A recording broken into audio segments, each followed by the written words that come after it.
आजकल दोस्तों जैसे कि आप सड़कों पर चलते होंगे तो गाड़ियों में आपने देखा होगा कि दो तरह के नंबर प्लेट नज़र आते हैं। एक तो आपका वो जो स्टेट रजिस्टर्ड होता है, जैसे कि आप जिस भी स्टेट से हैं, जैसे सपोज महाराष्ट्र से हैं तो MH, अगर झारखंड से है तो JH, या फिर जिस भी स्टेट से है तो वहाँ की जो गाड़ियाँ चलती हैं तो वहाँ का आपको नंबर प्लेट नज़र आता होगा। और दूसरी है कि BH नंबर प्लेट वाली गाड़ियाँ।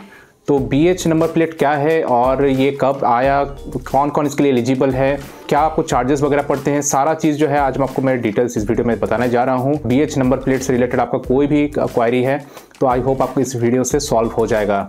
तो स्वागत है दोस्तों आपका एक और नए वीडियो में। आप देख रहे हैं बाइकरिस्टिक SK यूट्यूब चैनल। मैं हूँ आपका होस्ट एंड दोस्त SK।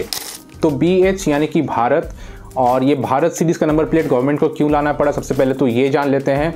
तो हमारा रूल क्या कहता है कि अगर आप किसी भी दूसरे स्टेट में जा रहे हैं और आपकी गाड़ी जो है किसी दूसरे स्टेट में रजिस्टर है और वहाँ पे आप 12 महीने से ज़्यादा टाइम आप वो गाड़ी वहाँ पे चलाने वाले हैं, तो आपको क्या करना होगा कि वहाँ पे जो आप जिस भी स्टेट में जा रहे हैं जहाँ पे आपको मतलब ज़्यादा टाइम के लिए गाड़ी चलाना है, तो वहाँ पे आपको गाड़ी को री रजिस्टर करना पड़ेगा अगर आप 12 महीने से ज़्यादा समय के लिए वहाँ पे रुक रहे हैं। कि एग्जांपल के तौर पर मैं झारखंड में रहता हूँ, मेरी गाड़ी झारखंड में रजिस्टर्ड है और महाराष्ट्र में मुझे मतलब 3-4 साल रहना है।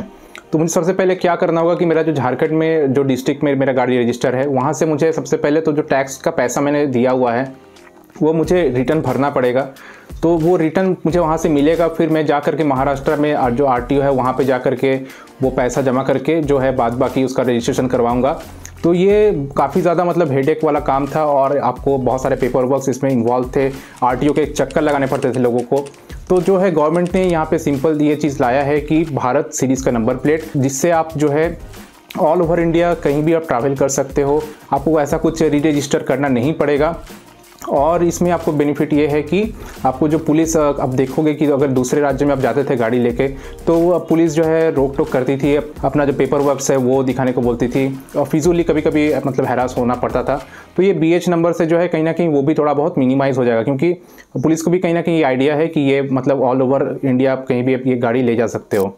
तो ये तो हो गई बात BH नंबर सीरीज़ क्यों लाना पड़ा और BH नंबर सीरीज़ का मेन फ़ायदा क्या है। अब बात कर लेते हैं कि इसके लिए एलिजिबल कौन कौन है।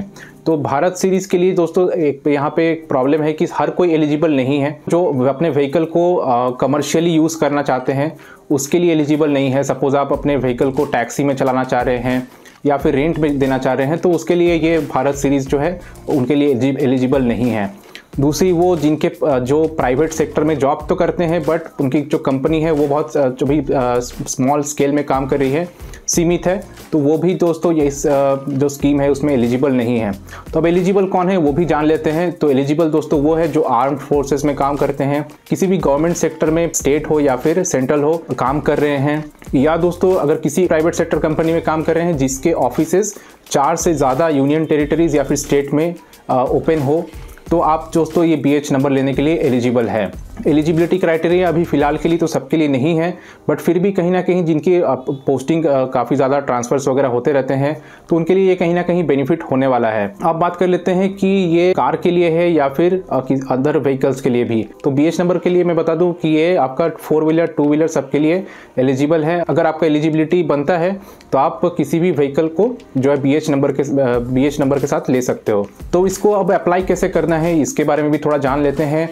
तो जैसे कि दोस्तों अगर BH नंबर चाहिए तो जैसे आप परचेस करते हो व्हीकल तो आप शोरूम को बोल सकते हो कि मुझे BH नंबर चाहिए और वो इसका जो है अरेंजमेंट्स कर देंगे और पूरा जो प्रोसेस है ये ऑनलाइन आपको देखने को मिलेगा यहाँ पे। अब बात कर लेते हैं कि जो इसका नंबर सीरीज़ है वो किस तरह से अरेंज इसका किया गया है। तो पहला जो डिजिट है दोस्तों वो यहाँ पे आपको जो गाड़ी का ईयर है वो आपको देखने को मिलता है। दूसरा जो है आपको BH जो यानी कि भारत आपको नज़र आता है। उसके बाद जो 4 डिजिट है ये रैंडम जो रहते हैं हमारे गाड़ियों में वो डिजिट आपको देखने को मिलता है। और आखिरी के जो 2 डिजिट है वो आपका जो सीरियल नंबर रहता है, जैसे कि सपोज AB AC AD करके जो हमारा गाड़ियों का सीरियल नंबर जाता है तो वो यहाँ पे आपको देखने को मिलता है। तो इस तरीके के फॉर्मेट में आपको BH नंबर नज़र आता है। अब आ जाते हैं कि टैक्स कितना आपको भरना पड़ेगा इस BH नंबर के लिए। तो अगर आपकी गाड़ी का इनवॉइस जो है वो 10 लाख से नीचे का है तो करीब यहाँ पे आपको 8%, अगर 10 से 20 लाख के ब्रैकेट के बीच में है तो आपको करीब 10% देने होंगे, और अगर 20 लाख से ज़्यादा का है तो आपको करीब यहाँ पे 12% चुकाने होंगे। 2 साल में रिन्यू करना पड़ता है आप, यानी कि 14 साल तक इसको चला सकते हो। उसके बाद क्या है कि ईयरली आपको जो है इसका टैक्सेस जो भी होंगे वो आपको पे करने पड़ेंगे। जैसे कि अभी हम क्या करते थे कि जो आरटीओ का चार्जेस है, टैक्स है, वो हमने भर दिया एक बार में वन टाइम, और उसके बाद जो है हमारा 14-15 साल के लिए जो है हमारे पास गाड़ी आ जाती थी। बट यहाँ पे ऐसा है कि जो आपका टैक्स रहेगा वो आपको 2-2 साल में इंस्टॉलमेंट में देते रहना है। इसका कहीं ना कहीं आप देखो एक बेनिफिट ये भी है कि अगर आपको मान लो कि 4 साल 5 साल में गाड़ी आपको सेल करना है, तो आप क्या कर सकते हो कि आपको पूरा इसमें जो है टैक्स नहीं भरना पड़ता है। इसका बेनिफिट उनको मिलेगा जो मतलब अपनी गाड़ियों को जल्दी जल्दी स्विच करते हैं, बेचते हैं और फिर नया खरीदते हैं। और जो लॉन्ग टर्म में अगर आप देखो तो कहीं ना कहीं आप यहाँ पे कैलकुलेशंस देख सकते हो, तो आपको ये थोड़ा आपको महंगा साइड में पड़ने वाला है। लेकिन अगर आपकी ऐसी जॉब है जो आपको एक से दूसरे जगह आपको पोस्टिंग हो रही है, तो उसके लिए आपको BH नंबर बेस्ड होने वाला है। अब एक आखिरी डाउट आ जाता है कि अगर मान लो कि आपको BH नंबर वाली गाड़ी है और आपको सेल करना हो, तो आप कैसे करोगे? मतलब क्या उसको भी वही सेम नंबर अलॉट होगा जो आपकी गाड़ी को खरीदेगा, सेकंड जो ओनर रहेगा इस गाड़ी का? तो दोस्तों यहाँ पे ऐसा है कि जो सेकंड ओनर होगा, तो अगर वो एलिजिबल है BH नंबर के लिए, रजिस्टर करवा सकता है, या फिर उसका जो स्टेट का जो नंबर रहता है, जिस भी स्टेट में हम रजिस्टर कर रहे हैं डिस्ट्रिक्ट वाइज, तो वो आपका नंबर वहाँ पे देखने को मिलेगा। तो आई होप आपको दोस्तों इस वीडियो से बहुत सारी जानकारियाँ मिली होंगी BH नंबर के बारे में, और जितने क्वेश्चंस वगैरह थे आई थिंक BH नंबर से मैंने सॉर्ट आउट कर दिए हैं। फिर भी अगर आपके मन में कोई भी सवाल या फिर सजेशन है तो आप कमेंट सेक्शन में मुझे बता सकते हैं, मैं उसके आंसर देने की पूरी से पूरी कोशिश करूँगा। और इसी तरह से मोटरसाइकिल और ट्रैवलिंग से रिलेटेड वीडियोज़ के लिए सब्सक्राइब कर लीजिएगा मेरा चैनल। तो चलिए मिलते हैं नेक्स्ट वीडियो में, तब तक के लिए goodbye, take care and ride safe.